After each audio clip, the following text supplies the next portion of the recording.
और देखिए एलएसी पर नए हाईवे की मेगा योजना बना रहा है चीन। कई विवादित इलाकों से भी गुजरेगा चीन का यह हाईवे। सीमा पर अपनी ताकत बढ़ाने के लिए चीन का सबसे बड़ा प्लान, चीन का हिमालय कॉरिडोर भारत के लिए बड़ा चैलेंज।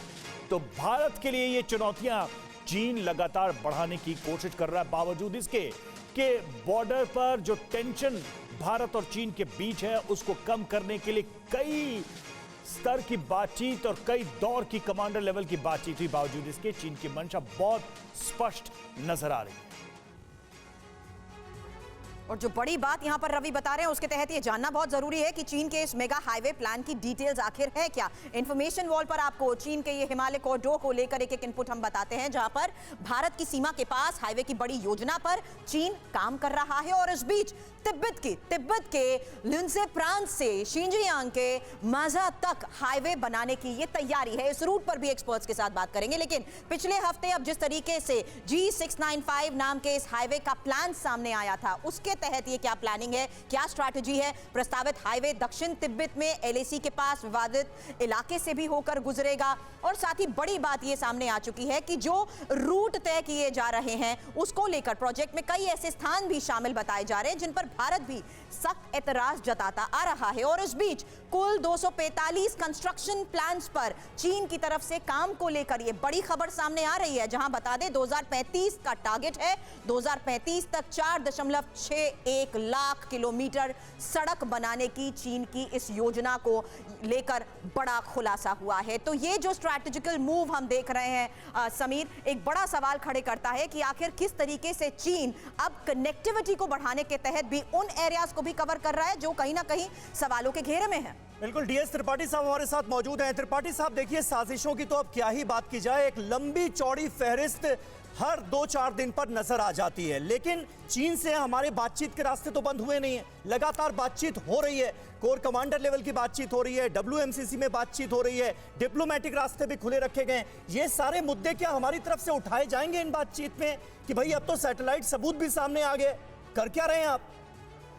देखिए, ये सारी चीज़ें हमारे सामने हैं, कोई अलग से नहीं हो रहा है।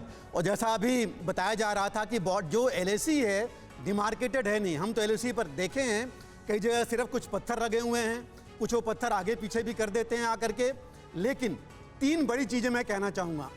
ये जो इंफ्रास्ट्रक्चर प्रोजेक्ट हो रहे हैं, जो अभी आपने बोला G695 सिक्किम के पीछे से शुरू होकर के नेपाल तक जाएगा, मतलब पूरा हमारा जो ईस्टर्न बॉर्डर है उसको ये कवर कर लेगा चीन।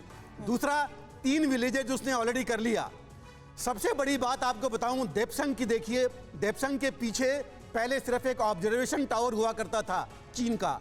अभी वहां उसने पूरी अपनी आर्टिलरी ले आए हैं, इन्फेंट्री है, टैंक्स हैं, वहां एम्यूनिशन शेड्स बन गए हैं, शेल्टर्स बन गए हैं, काफ़ी बड़ा एक मिलिट्री एरिया बन गया है।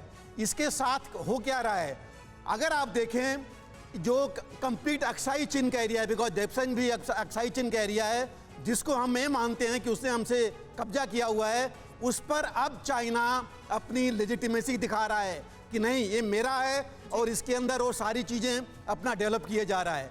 साथ ही वो इंगेजमेंट भी कर रहा है हमसे, बातचीत करके। हमें भी क्या अपनी अप्रोच और ज़्यादा अग्रेसिव करनी होगी चीन के इन खौफनाक इरादों को देखते हुए?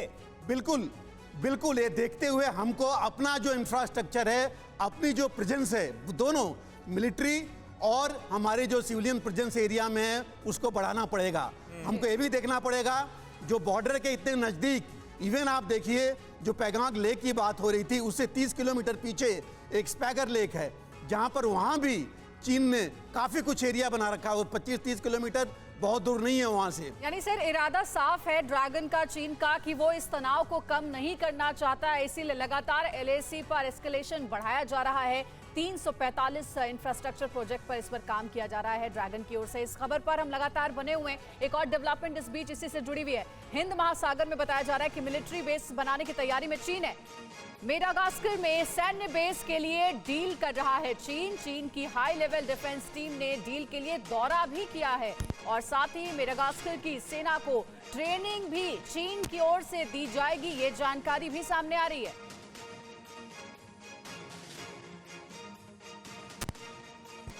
और इस बीच British navy chief admiral sir Ben Key ने चीन को बताया है सबसे बड़ा खतरा सिर्फ रूस पर फोकस से बड़ा खतरा नजरअंदाज हो जाएगा।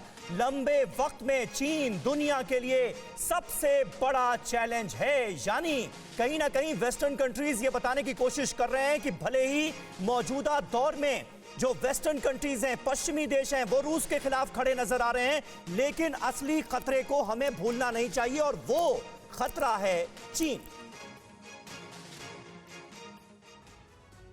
अब जिस खतरे की बात यहां पर समीर कर रहे हैं उसका आधार हम आपको बताते हैं, क्योंकि यहां ब्रिटिश नेवी चीफ का एक बड़ा बयान सामने आया है जहां यह कहा जा रहा है कि चीन की मिलिट्री ताकत को नजरअंदाज नहीं किया जा सकता है। जिस तरीके की स्ट्रैटेजिकल मूव चीन उठा रहा है उसके तहत यह बयान बहुत मायने रखता है, क्योंकि रूस के मुकाबले चीन से खतरा अब ज्यादा बढ़ता जा रहा है। वहीं इस बीच चीन जहाजों की संख्या बढ़ाकर दुनिया की सबसे बड़ी नेवी की तैयारी में भी जुट चुका है। और साथ ही बड़ा सवाल यह कि कोस्ट गार्ड के साथ ही समुद्री मिलिशिया को भी अब चीन कब्जे की कोशिश में है। साथ ही चीन ने तीसरे एयरक्राफ्ट कैरियर को लॉन्च भी कर दिया है जो निमित्ज क्लास को टक्कर भी दे सकता है। ब्रिटिश नेवी चीफ के इस बयान के बारे में हमारे एक्सपर्ट्स के साथ हम चर्चा करेंगे। और इस बीच रुबिंदर सर, जो आप ये बात समझा रहे थे कि आखिर एलएसी है क्या, मैं उस बात को कोट करते हुए स्टेटमेंट पर भी जरूर आना चाहूंगी, क्योंकि भारत का विवादित क्षेत्र हम जानते हैं 3400 किलोमीटर एरिया से ज्यादा का है, लेकिन भूटान जैसे एरिया जो कि सिर्फ 400 किलोमीटर के दायरे में आते हैं, चीन अगर यहां पर समुद्री रास्ते के साथ साथ जमीनी स्तर पर भी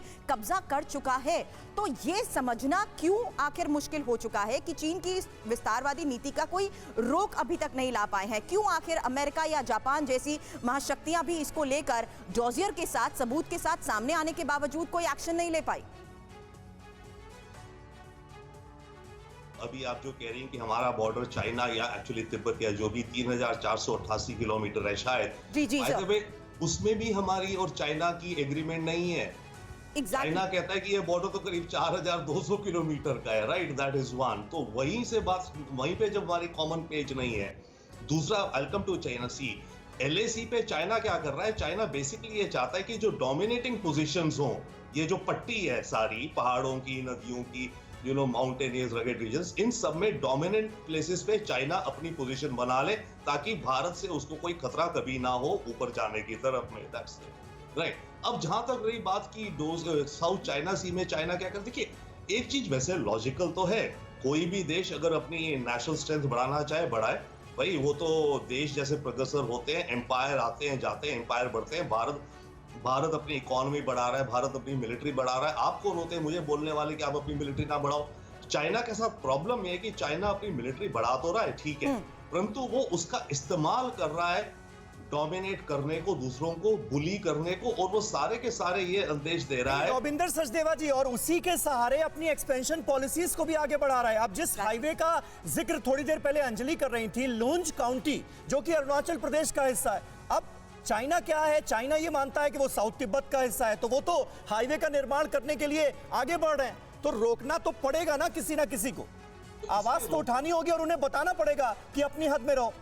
इसमें तो रोकने में किसी ना किसी का कोई ऑप्शन नहीं है, केवल ये तो भारत को ही रोकना पड़ेगा। भारत के साथ कोई और नहीं आने वाला। स्टेटमेंट्स आती रहेंगी आपको सारे देशों की, हम सपोर्ट करते हैं भारत को, वो आपको डिफेंस आइटम्स बेचेंगे, बोलेंगे हमसे रफेल लो, हमसे लॉकहीड मार्टिन लो। सर, इसीलिए तो इस बारे में हमने अभी डिटेल जानकारी दी कि किस तरीके से रूस से बड़ा खतरा यहाँ चीन को बताया जा रहा है और आगाह किया जा रहा है। चीन के हर स्ट्रैटेजिकल मूव के बारे में एक्सपोज करते हुए आगाह किया जा रहा है। इस बारे में आपसे और बात करें उससे पहले एक और बड़ी खबर, क्योंकि अब दुनिया में श्रीलंका का इफेक्ट भी नजर आने लगा है। बड़ी खबर यह है कि फिलीपींस में अब चीनी प्रोजेक्ट्स पर चलने लगी है कैंची। नए राष्ट्रपति फर्नांडिस मार्कोस जूनियर ने जितने भी प्रोजेक्ट्स थे, जो इंफ्रा प्रोजेक्ट्स थे, उनको कैंसिल करने का फैसला लिया है। फिलीपींस परिवहन विभाग ने एक आदेश जारी किया है और इस बात को लेकर भी आगाह किया है कि किस तरीके से रवि, अब ये हाल श्रीलंका का देखने के बाद बाकी देश भी सतर्क हो चुके हैं जो लगातार चीन के साथ किसी न किसी तरीके से कनेक्ट रहे हैं।